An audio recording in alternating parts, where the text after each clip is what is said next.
city of Rome.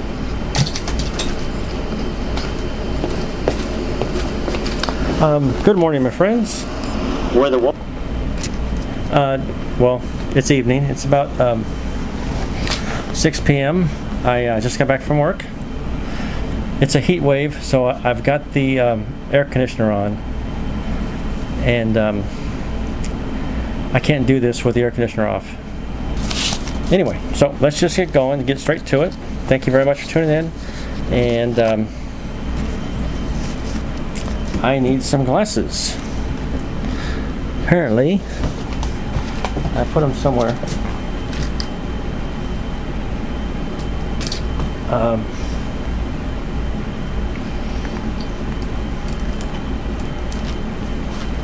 These are old. Let's see if they work. Yeah, these work. Okay. So, episode 35, Genesis 19.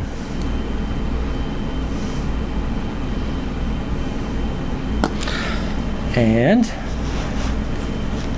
this chapter is on the depravity of Sodom. I'm going to read from my old Bible because it's more accurate translation than this Bible.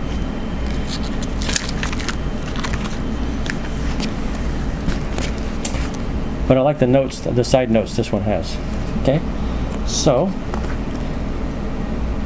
Genesis 19, the depravity of Sodom. Now the two angels arrived at Sodom by evening, and Lot was sitting in the gate of Sodom. When Lot caught sight of them, then he got up to meet them and bowed down with his face to the earth. And he proceeded to say, "Please, now, my lords, turn aside, please, into the house of your servant, and stay overnight, and have your feet washed. Then you must get up early and travel on your way." To this they said, "No, but in the public square is where we shall stay overnight." But he was very insistent with them, so that they turned aside to him and came into his house. Then he made a feast for them, and he baked unfermented cakes, and they went to eating. Before they could lie down, the men of the city, the men of Sodom, surrounded the house, from boy to old man, all the people in one mob. And they kept calling out to Lot, and saying to him, "Where are the men who came in to you tonight? Bring them out to us, that we may have intercourse with them." That's a little forward. Finally, Lot went out to them to the entrance, but he shut the door behind him. Then he said, "Please, my brothers, do not act badly. Please, here I have two daughters who have never had intercourse with a man. Please, let me bring them out to you. Then do to them as is good in your eyes. Only to these men do not do a thing, because that is why they have come under the shadow of my roof." At this they said, "Stand back there." And they added, this lone man came here to reside as an alien, yet he would actually play the judge? Now we are going to do worse to you than to them." And they came pressing heavily in on the man, on Lot, and were getting near to break in the door.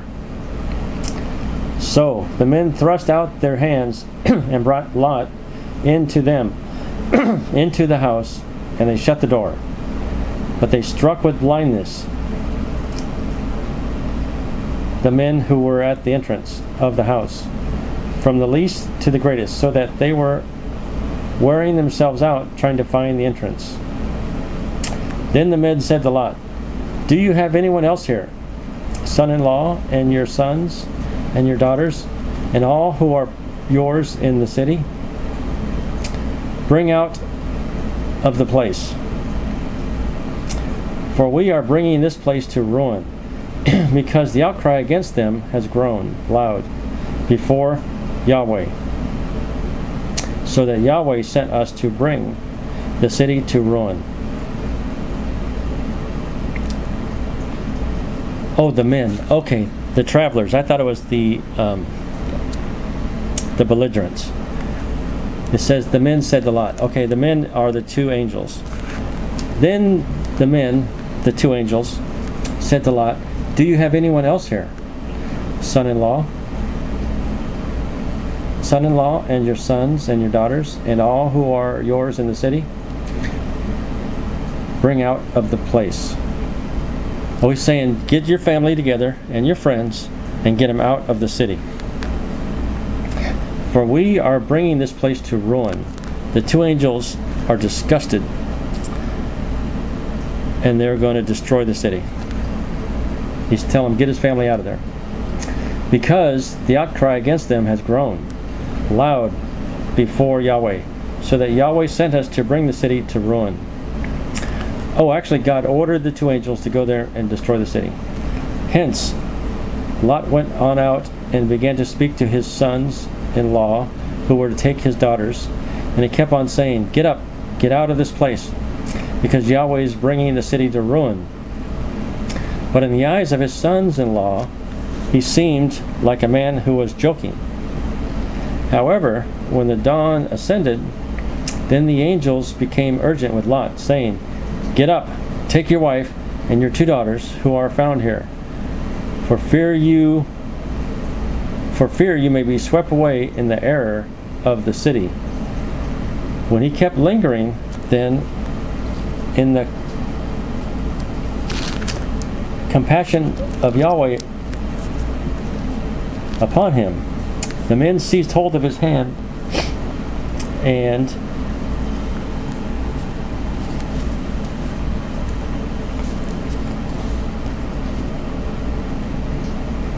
of the hand of his wife, and the hands of his two daughters, and they proceeded to bring him out to station him outside the city. And it came about that as soon as they had brought them forth to the outskirts, he began to say, escape for your soul. Do not look behind you, and do not stand still in all the district.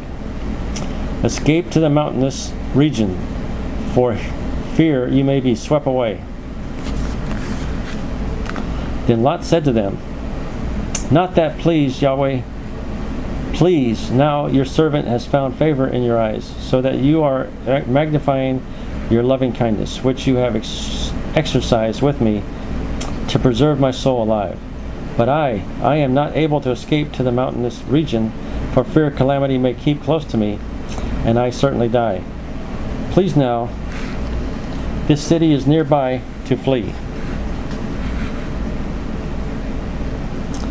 There, and it is a small thing.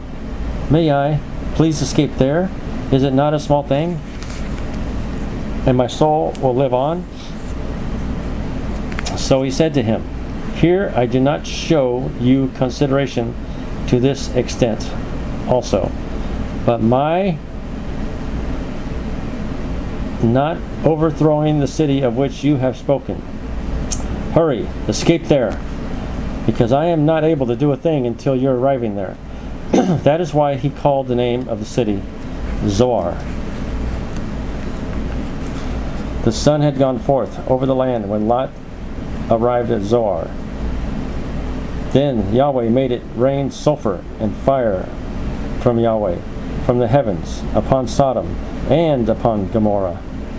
So he went ahead, overthrowing these cities, even the entire district, and all the inhabitants of the cities, and the plants of the ground. And his wife began to look around from behind him, and she became a pillar of salt.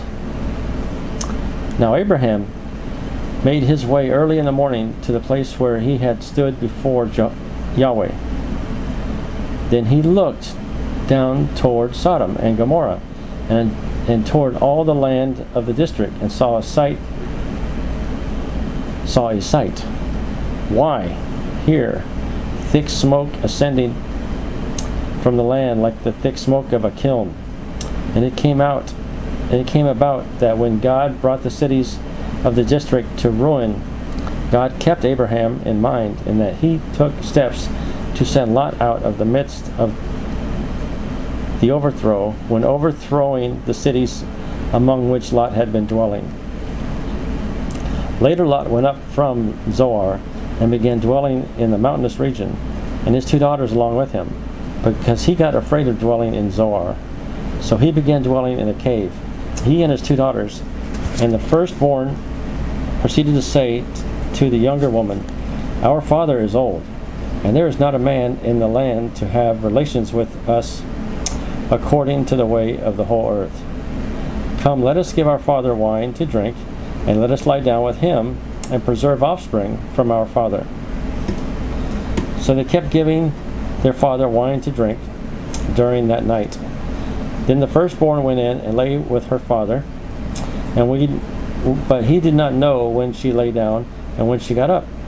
And it came about on the next day that the firstborn then said to the younger, "Here, I lay down with my father last night. Let us give him wine to drink tonight also. Then you go in, lie down with him, and let us preserve offspring from our father." So they repeatedly gave their father wine to drink during the night. Also, then the younger got up, lay down with him, but he did not know when she lay down and when she got up. And both the daughters of Lot became pregnant with their father.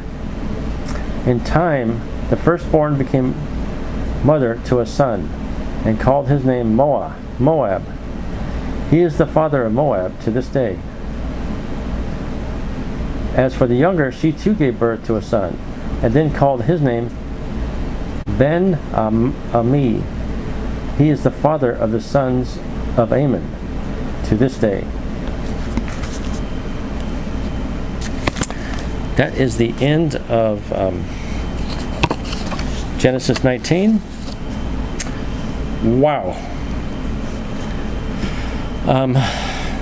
That is an action-packed chapter. The angels come. Lot, I think, recognized them as angels.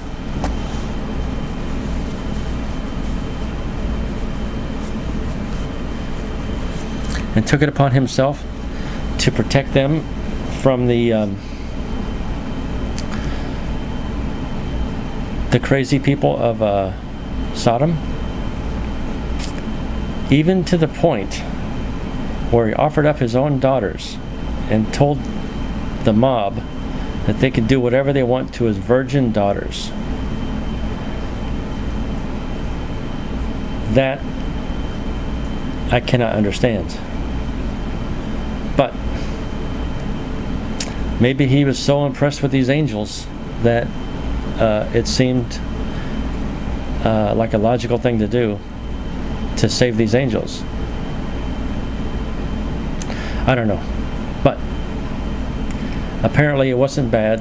He wasn't judged for it. Let's read some notes here.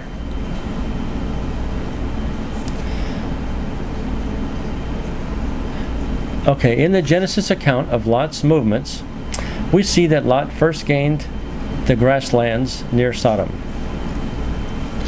in Genesis 13. Then he pitched his tent outside Sodom in Genesis 13, only to eventually move into the city itself to do business. Chapter 9 opens with him sitting in the gate of Sodom. Now, why was he sitting there? That did strike me as interesting, unless he knew the angels were coming or something. The place where the city elders held court. Lot was part of Sodom's council of elders, which means that he knew what was going on there, even if he could do little to stem the tide of pervasive sin. So Lot was one of the city council. Although a New Testament passage states that he was tormented by the wickedness of the city, excuse me one moment.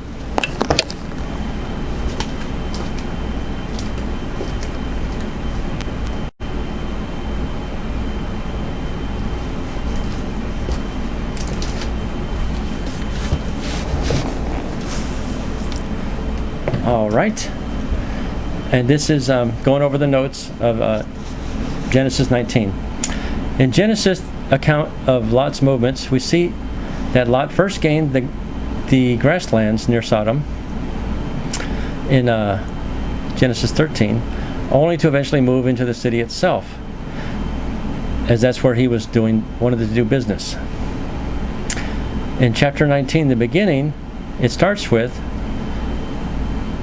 Lot sitting in the gate of Sodom, the place where the city elders held court.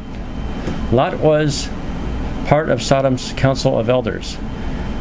He was part of the city council that decided a lot of important things.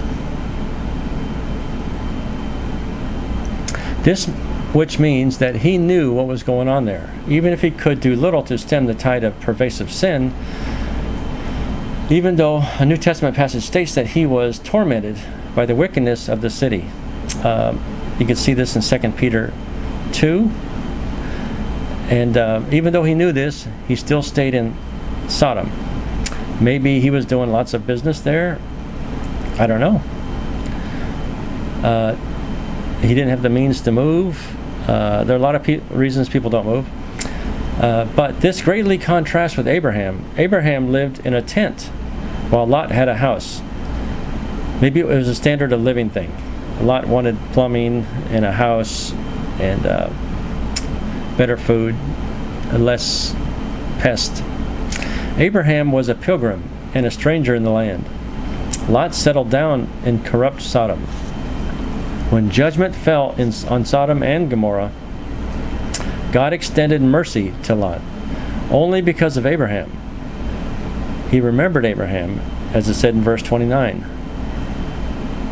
He saved Lot in order to please Abraham. Our moves toward wickedness in any regard subject us to not only compromise, but danger and often even destruction. No good can come from a believer's failure to flee from sin and temptation. Vile sinfulness had so captured the heart of all the people from every corner of the city, or it says every quarter of that city of Sodom, that when anyone entered the city, the inhabitants thought only, "This is fresh flesh." The intention of the men of Sodom toward these visitors was clear. They wanted to know them carnally. They wanted to have sex with these two men, but they turned down the two virgin girls.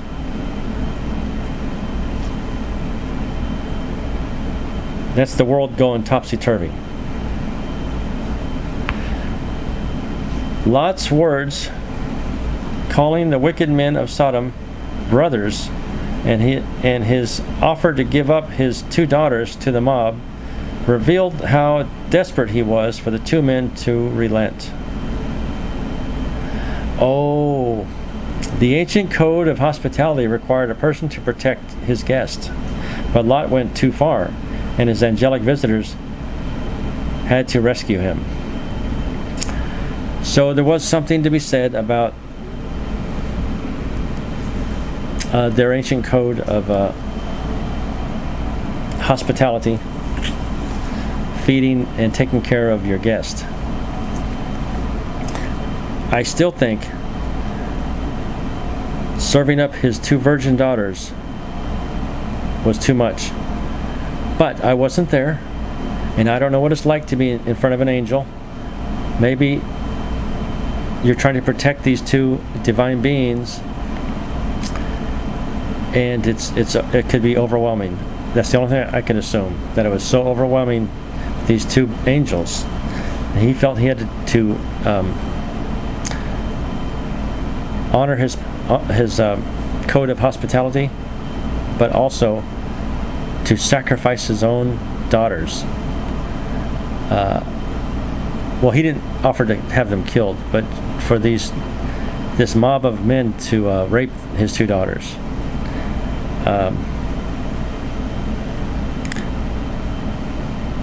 It's just mind-boggling.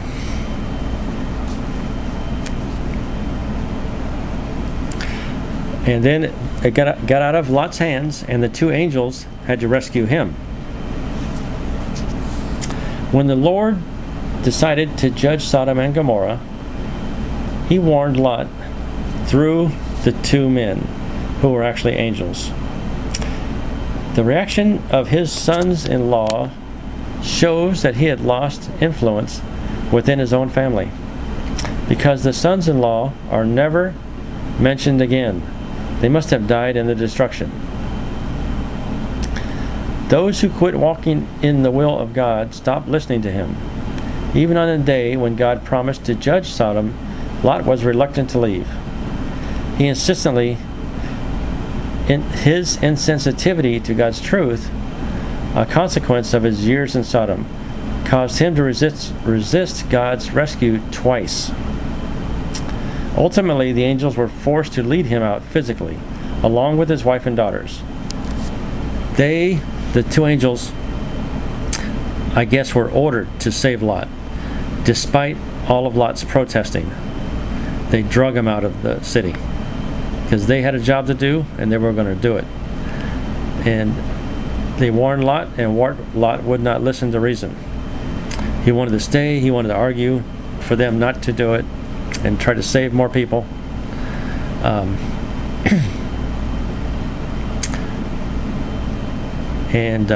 He was stubborn. Luckily, he lived. His wife was not so lucky. She disobeyed. They said, leave the city, go up and flee to the hills. Lot argued with that. And he said, can I go to the little town over here? And they said, okay, go to the little town. We have to wait until you're safe. When you get there, we will destroy the city. They said, don't look back. His wife looked back, and she turned into a pillar of salt because of her disobedience.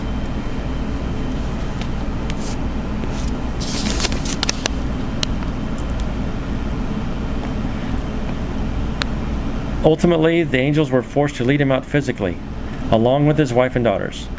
Lot was urged to escape to the mountains, but he begged God to let him flee to a nearby city instead. In another act of mercy, the Lord granted his request. The names Sodom and Gomorrah are used throughout Scripture as examples of human depravity and God's resulting judgment. You can see this in Deuteronomy 29, Isaiah 1, Isaiah 13, Jeremiah 49, etc., etc., etc. And as a cautionary tale, the disobedience of Lot's wife is also a lesson to stop longing for the past and to start looking toward the future, to which God is calling. When Lot's wife turned to look back, she turned into a monument to the divided heart. While Lot's life teaches much about the persistence of God's mercy, it also reveals the price of a person pays for a lifetime of wrong choices. Lot went wrong when he began to seek what God did not want him to have. All his small concessions landed him in a cave, drunken and defeated. The descendants of his daughters, incest, the Moabites and the Ammonites, were his historic enemies. Oh, so his two sons created two different tribes that were always fighting each other. And they were enemies of Israel. Lot is not mentioned again in the book of Genesis after this sordid incident. So we don't know what happened to Lot after that. And this is a very action-packed chapter. I'm going to finish up real quick here. I would remember what you think about, you bring about. Don't think about your problems. You're always going to have problems, no matter what you do, no matter how much money you have, no matter where you live. You're always going to have problems. The more you think about them, the more problems will come to you. I'm learning this myself, and I have to keep trying to retrain myself. It takes a constant reminder, and eventually it'll become a habit. Don't think about your problems. Think about your goals. and what is good. What you're grateful for. When you're grateful, you cannot be sad or depressed. So if something bad just happened, you got injured or something, just start saying, thank God for my house. Thank God for my car. Thank God for my job. Thank God for my wife or my daughter or my son. Whatever. Once you start thanking God for your blessings, you automatically smile.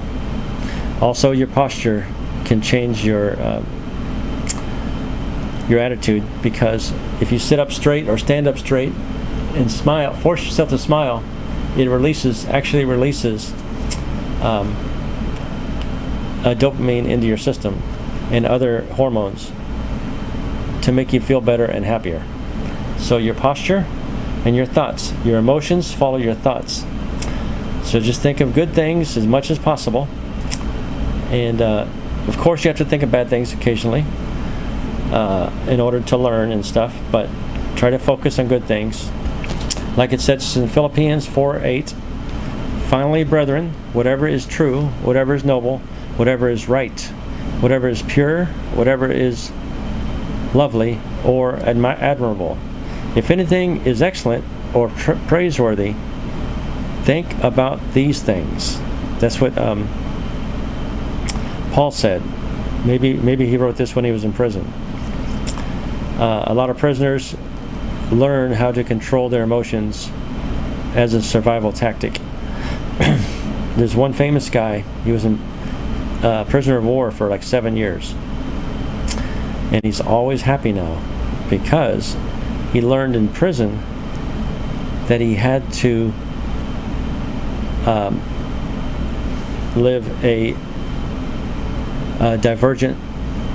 develop a divergent personality.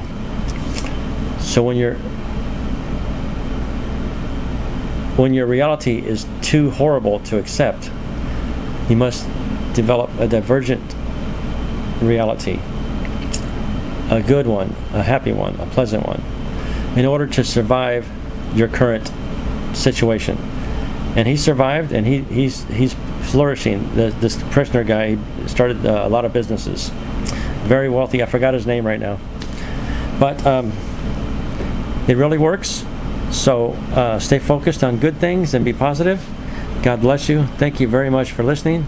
If you want to donate to Ozark Hunger Relief, email me at ozarkhunger@gmail.com.